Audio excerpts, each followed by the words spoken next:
नमस्कार, मैं सिकंदर खान और आज हम कर रहे हैं कक्षा 7 विषय विज्ञान के 5वें लेसन अम्ल, क्षार और लवण के प्रश्नोत्तर। चलिए इस कड़ी में हमारा पहला प्रश्न देखते हैं। पहला प्रश्न है, अम्लों और क्षारकों के बीच अंतर बताइए। तो उत्तर क्या होगा? अम्ल खट्टे होते हैं, नीले लिटमस पत्र को लाल कर देते हैं, और वहीं क्षारक ये स्वाद में कड़वे होते हैं और लाल लिटमस पत्र को नीला कर देते हैं। ठीक है। दूसरा हमारा प्रश्न है, अनेक घरेलू उत्पादों जैसे खिड़की साफ करने के मार्जकों आदि में अमोनिया पाया जाता है। यह लाल लिटमस को नीला कर देता है, इनकी प्रकृति क्या है? देखिए, ये लाल लिटमस पत्र को नीला कर देते हैं, अतः इनकी प्रकृति क्षारीय होगी। ठीक है, ध्यान रखें, जो पदार्थ लाल लिटमस पत्र को नीला करता हो वो क्षारीय प्रकृति का होता है। तीसरा हमारा प्रश्न है, उस स्रोत का नाम बताइए जिसमें लिटमस विलयन को प्राप्त किया जाता है, इसका क्या उपयोग है? तो तीसरे का उत्तर हमारा होगा, लिटमस विलयन को लाइकेन से प्राप्त किया जाता है और इसका उपयोग अम्ल तथा क्षारक की पहचान करने के लिए किया जाता है।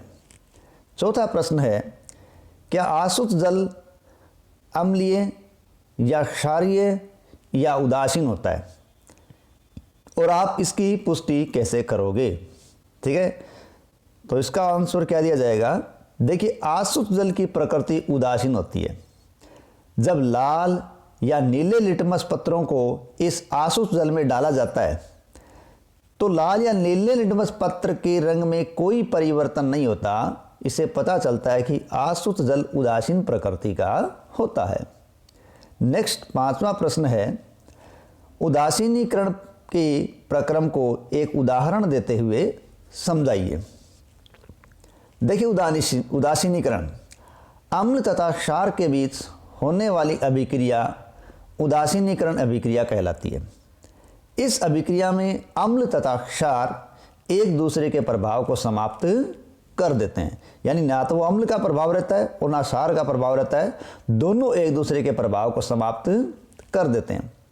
इस उदासीनीकरण की अभिक्रिया में जल तथा लवण का निर्माण होता है और उसके साथ साथ ऊष्मा का निष्कासन भी होता है।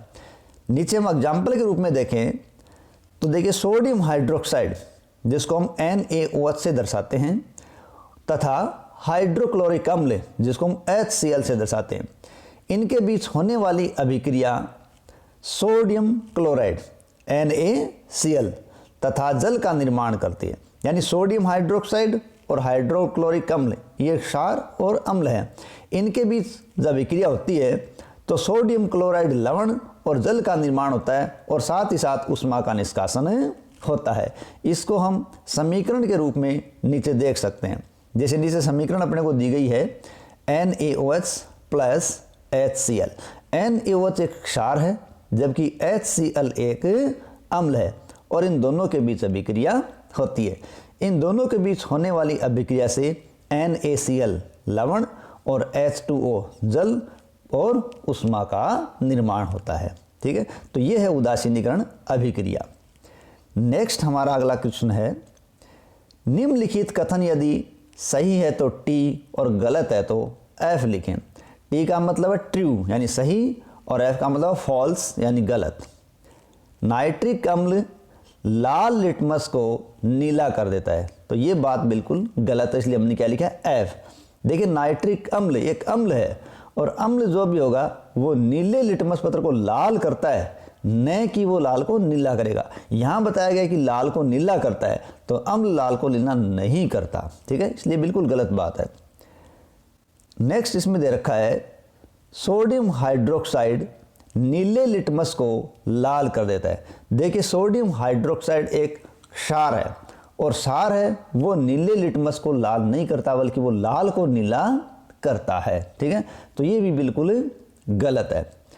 नेक्स्ट है, सोडियम हाइड्रोक्साइड और हाइड्रोक्लोरिक अम्ल एक दूसरे को उदासीन करके लवण और जल बनाते हैं। ठीक है, देखिए यहाँ कौन कौन सी दे रखे हैं, सोडियम हाइड्रोक्साइड और हाइड्रोक्लोरिक अम्ल। ये समीकरण यहाँ में दी गई, उसमें ही बात की गई है कि सोडियम हाइड्रोक्साइड और हाइड्रोक्लोरिक अम्ल मिलकर सोडियम क्लोराइड और जल का निर्माण करते हैं। और यही बात हमें इस गैप के अंदर प्रश्न में दी गई है।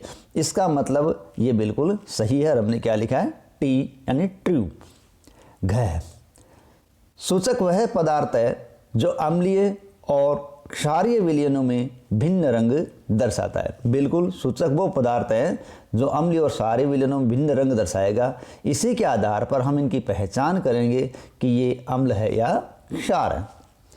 अगला है, दंत क्षय क्षार की उपस्थिति के कारण होता है। ऐसा नहीं होता, इसमें अधिकांशतः अम्ल ही जिम्मेदार होता है।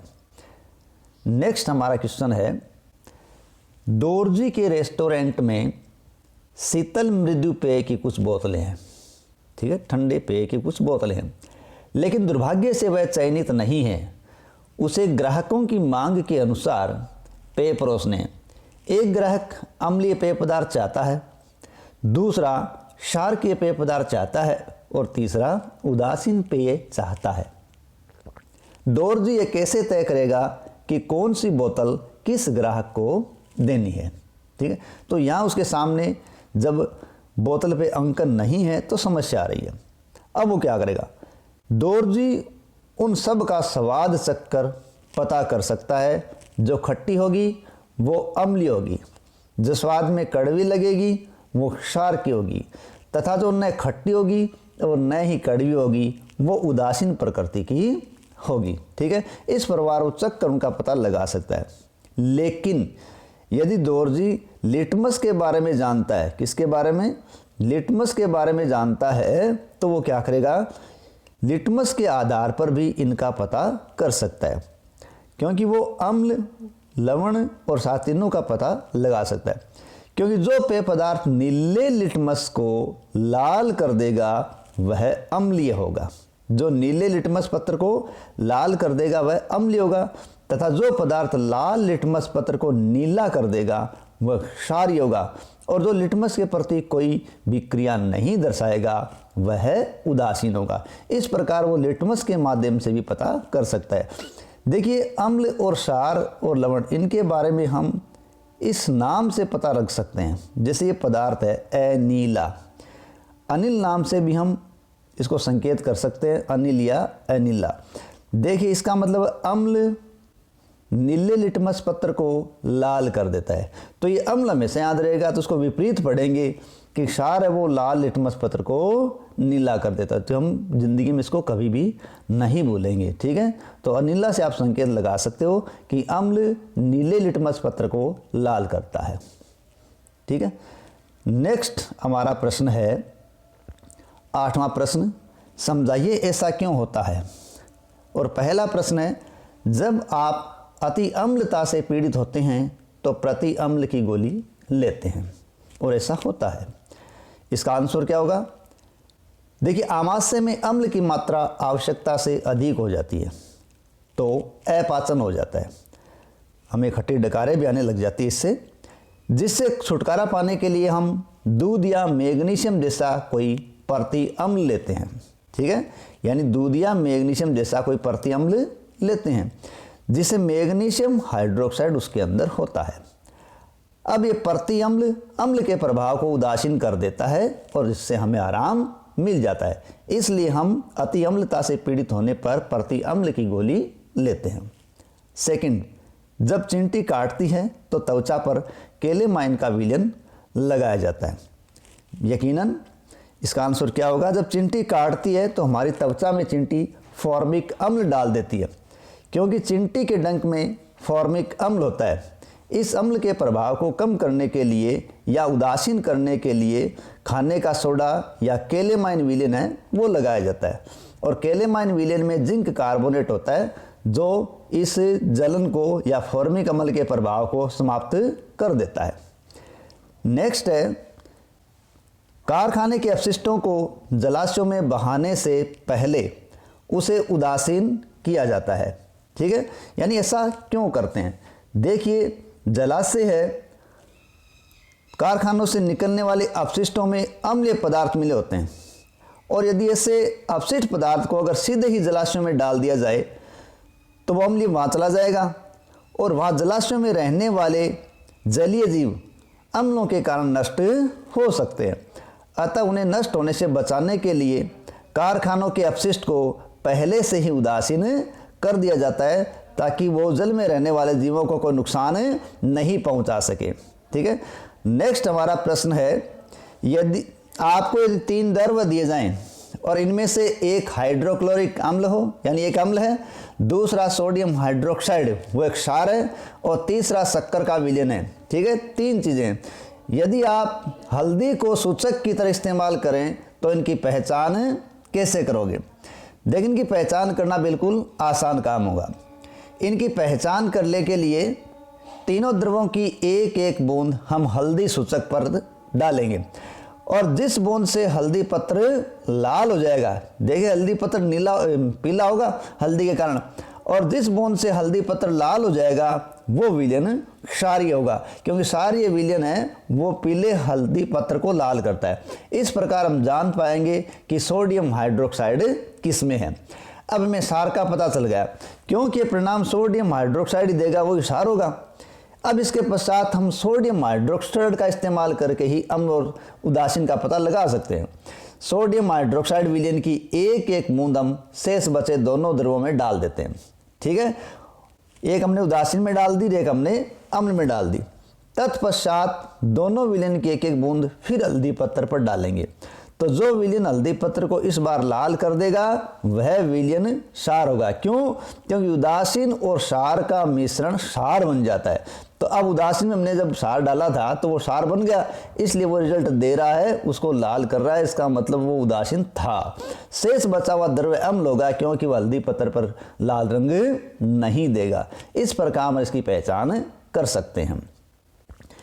ठीक है, नेक्स्ट है, नीले लिटमस पत्र को एक विलयन में डुबोया गया और ये नीला ही रहता है, तो विलयन की प्रकृति क्या है? देखिए, हम जानते हैं कि क्षार है वो नीले लिटमस पत्र को परिवर्तित नहीं करता, और ना ही उदासीन विलयन लिटमस का रंग परिवर्तित करता है। अतः विलयन की प्रकृति या तो उदासीन होगी या क्षारीय होगी, इसीलिए वो नीले लिटमस पर प्रभाव नहीं डालते। नेक्स्ट क्वेश्चन हमारा, निम्नलिखित वक्तव्यों को ध्यान से पढ़ें। ए के अंदर दिया गया, अम्ल और क्षारक दोनों सभी सूचकों के रंगों को परिवर्तित कर देते हैं। देखिए, ऐसा नहीं है, यानी अम्ल और क्षार सभी सूचकों के रंगों को परिवर्तित नहीं करते, तो ये बात यहाँ गलत है। दूसरा है, यदि कोई सूचक अम्ल के साथ रंग परिवर्तित कर देता है तो वो क्षारक के साथ रंग परिवर्तित नहीं करता है, ये भी सत्य नहीं है। ऐसा हो ये जरूरी नहीं है। यदि कोई सूचक क्षार के साथ रंग परिवर्तित कर देता है तो वह अम्ल के साथ परिवर्तित नहीं करता, ऐसा भी जरूरी नहीं है। अम्ल और क्षार में रंग परिवर्तन सूचक के प्रकार पर निर्भर करता है। बिल्कुल, यहाँ ये बात बिल्कुल सत्य है कि अम्ल, ठीक है, और क्षारक में रंग परिवर्तन सूचक के प्रकार पर निर्भर करता है। इस प्रकार यहाँ सिर्फ चौथा ऑप्शन द सही होगा। ठीक है, तो यहाँ क्या होगा? द अम्ल और क्षार में रंग परिवर्तन सूचक के प्रकार पर निर्भर करता है। ठीक है, इसी के साथ हमारे इस 5वें लेसन के प्रश्नोत्तर समाप्त होते हैं। आशा है आपको वीडियो पसंद आया होगा। यदि आपको वीडियो पसंद आया तो प्लीज़ लाइक और सब्सक्राइब करें। जय हिंद, जय भारत।